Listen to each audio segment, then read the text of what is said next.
Donc merci à toutes et à tous. Aujourd'hui, je vais vous présenter donc le deuxième logiciel, la deuxième solution applicative qui fonctionne sur les archives du web de la BNF au programme aujourd'hui.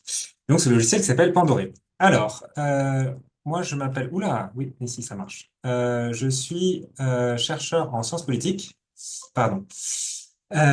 Et donc, pour les besoins de ma thèse, à l'origine, je me suis confronté, grâce à la bienveillance et à l'aide de l'équipe du Media Lab, à la question de que voulait dire de construire du savoir et d'avoir une stratégie méthodologique qui soit un petit peu dans des ordres de grandeur pertinents vis-à-vis de ce savoir. Comment est-ce qu'on fait pour construire quelque chose de solide qu'on pourrait désigner comme savoir scientifique. Et il se trouve que, paradoxalement, cette désignation, aujourd'hui, elle est très peu contrôlée dans la mesure où, quand on écrit des articles de recherche, qui est devenu un peu le package ou le produit de base de la recherche scientifique, en réalité, on soumet un récit. On soumet un récit avec une histoire, on présente comme étant des résultats, et on propose à nos pairs de juger ce récit, mais eux-mêmes ne jugent que de la plausibilité de la représentation qu'on fait de notre recherche, et non pas ni des données, ni de l'appareil méthodologique qui est bien souvent pas accessible. Et donc, l'enjeu auquel j'essaye de répondre avec ce logiciel, c'est de proposer un outil qui soit gratuit, qui soit ouvert, qui soit intelligible, qui soit décentralisé. Donc, c'est un choix que j'ai fait parce que je peux. Il se trouve que dans ce cas précis, c'est possible. Dans d'autres cas, c'est pas toujours possible. Et qui soit toujours sous contrôle de la personne qui administre la recherche pour permettre à la fois le partage, la reproducibilité et aussi le fait que ça tienne la durée, le fait que dans le temps, un même outil sur un même jeu de données permette d'avoir des résultats qui soient presque identiques. Évidemment, il y a le problème de la matérialité du stockage, bon, qui sont toujours des enjeux, mais qui soient aussi fidèles que possible à ce qui est euh, envisageable sur le long terme, notamment dans les grandes institutions. Ce qui pose quand même des forts enjeux sur les sources. Il faut que les sources restent disponibles et c'est pour ça que, suite à ce projet Respadon, auquel j'ai eu la chance de participer comme membre de groupe, s'est posé la question de voir dans quelle mesure ce logiciel que j'avais conçu à l'origine pour aller interroger des bases de données scientométriques pouvait être déployé sur d'autres types de bases de données, et notamment les archives du web qui sont disponibles à la BNF, dans des conditions qui sont très particulières, puisque et ce qui sont un peu d'ailleurs, c'est une tension qu'il y a avec cet objectif de l'open source, avec des données qui sont captives.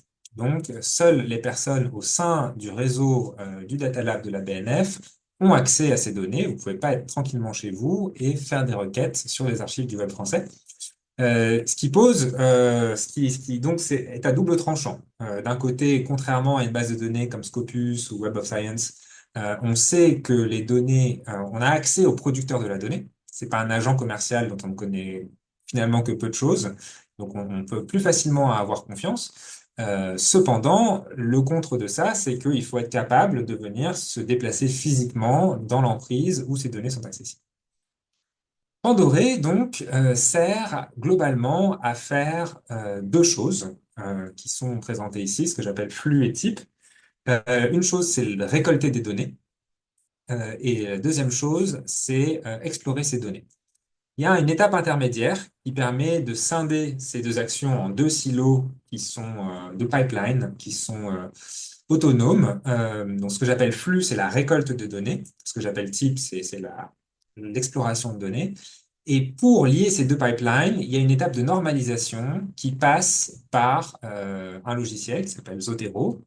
Bon, je suppose que vous êtes tous maîtresses et maîtres de ce grand monument logiciel qui est Zotero, qui du coup permet d'administrer les collections sans avoir à réinventer la poudre. Donc, ce que fait Pandoré, c'est va interroger une source de données, par exemple les archives du web, les convertir de façon à ce qu'ils soient abstraits, donc les captures en l'occurrence soient abstraites sous forme de documents, qui soient intelligibles par l'API de Zotero, uploader ces documents vers Zotero, qui en tant que logiciel et en tant que aussi front-end web permet de faire différents types d'administration, permet de faire de la curation, permet de faire de l'enrichissement, en fait, quand vous avez le logiciel Zotero desktop installé sur votre ordinateur, vous avez une base de données SQL avec un front qui vous permet de faire plein d'opérations et d'annoter, de taguer, etc.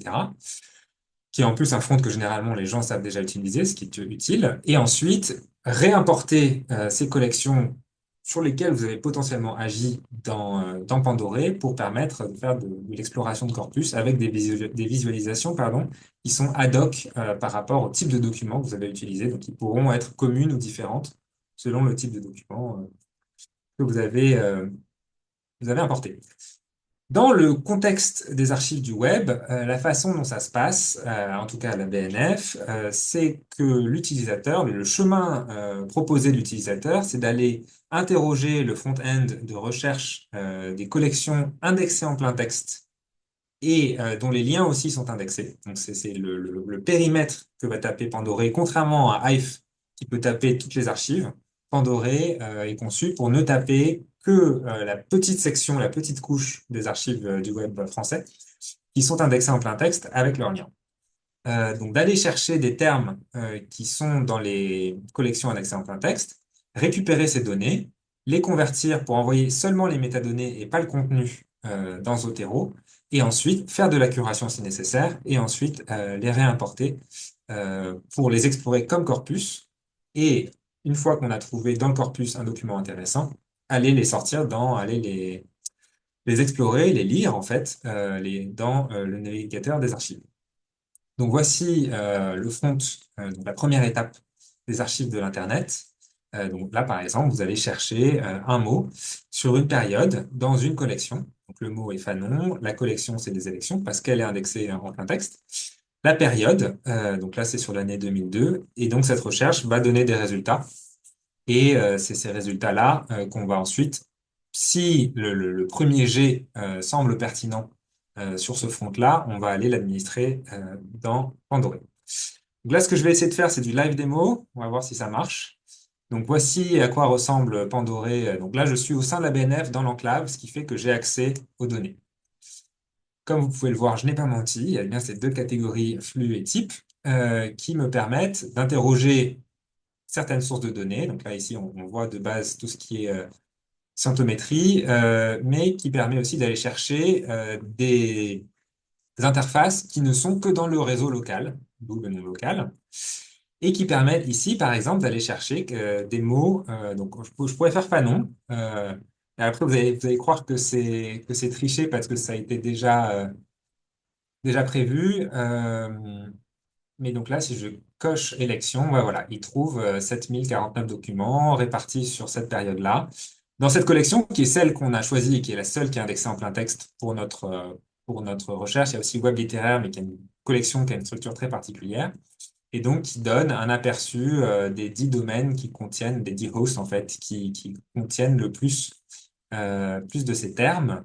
Mais par exemple, moi, il se trouve que je travaille en ce moment sur Dolly, la petite brebis qui a été clonée. Et donc, on voit que là, sur cette période-là, ben, on se retrouve avec 2525 documents, etc., etc. Donc, on peut faire un truc. Je vous cherche pas Chirac parce que dès qu'on trouve, dès que c'est des mots qui sont trop trouvés, au-delà de 50 000, Pandoré bloque parce que récupérer ces données serait trop difficile. Une fois qu'on a trouvé une requête qui semble pertinente, ça peut être des requêtes beaucoup plus complexes, hein. Ça tape directement le Solar. Donc, si vous connaissez la structure Solar, vous pouvez administrer des requêtes qui sont beaucoup plus complexes. Vous pouvez soumettre la query en entier et ensuite, une fois qu'elle sera soumise, vous pourrez l'envoyer à Zotero, l'ouvrir dans Zotero, donc seulement avec les métadonnées, et la réimporter. Je vais pas le faire tout de suite parce que d'une part, ça va prendre un petit peu de temps parce qu'on essaye de pas noyer l'API de Zotero pour pas qu'elle nous rejette. Euh, mais, euh, mais voilà, sachez que c'est le concept. Et derrière, une fois qu'on a réimporté, on l'attribue à un type de visualisation qui s'appelle Archetype ici, qui va changer de nom, qui va s'appeler juste Web Archive, ce sera beaucoup plus clair et qui vous permet de charger un corpus. Donc là, c'est des corpus que j'ai déjà constitués dans le passé, donc notamment ce corpus Dolly et clonage, qui va venir les ordonner par host. et par lien. Donc parfois, il se trouve qu'il y a des hosts qui sont liés, qui renvoient vers des pages communes. Il se trouve que dans l'Internet du début des années 2000, c'est plus rare que dans l'Internet d'aujourd'hui, en tout cas pour des sujets qui sont périphériques par rapport à ce qui fait le cœur de la collection. Donc le cas de Dolly, par exemple, est un petit peu périphérique par rapport voilà, le ciblage de l'époque de la collecte à l'élection présidentielle de 2002. Une fois qu'on sélectionne un cluster, donc là vous voyez qu'à côté de chaque, à droite dans cette tooltip, vous voyez qu'à côté de chaque host, il y a le nombre de nœuds. Et donc il y a deux types de nœuds. Les ronds bleus, c'est les pages capturées dont on sait qu'elles contiennent le mot qu'on recherche. Et les pages grises, c'est les liens. Et donc on ne sait pas si ces liens ont été capturés. On sait que on est certain que ce ne sont pas des pages archivées qui contiennent le mot qu'on cherche, parce que sinon ce serait des ronds bleus. On sait que ces pages, ces ronds bleus qui contiennent le mot qu'on cherche renvoient vers ces pages. Et pour savoir si elles sont contenues dans les archives ou pas, il faut cliquer dessus pour révéler leur contenu. Donc, je vais commencer par aller chercher un rond bleu dont on sait qu'il est contenu dans les archives. Donc là, par exemple, vous voyez, c'est une page du site du PCF. Il y a deux captures, le 25 mai et le 13 juin 2002. Quand je clique dessus, ça m'affiche le contenu. Donc là, il se trouve qu'on a l'impression que le contenu ne change pas beaucoup. Pourtant, on voit que la propriété Wayback Date change, donc c'est bien deux captures différentes. Et quand on cherche un terme, on a un petit extrait qui nous permet de voir dans quelle mesure, de capture en capture, ça a changé. Donc là, c'est globalement la même chose, ça n'a pas changé. Il n'y a pas eu de gros mouvements au travers du temps.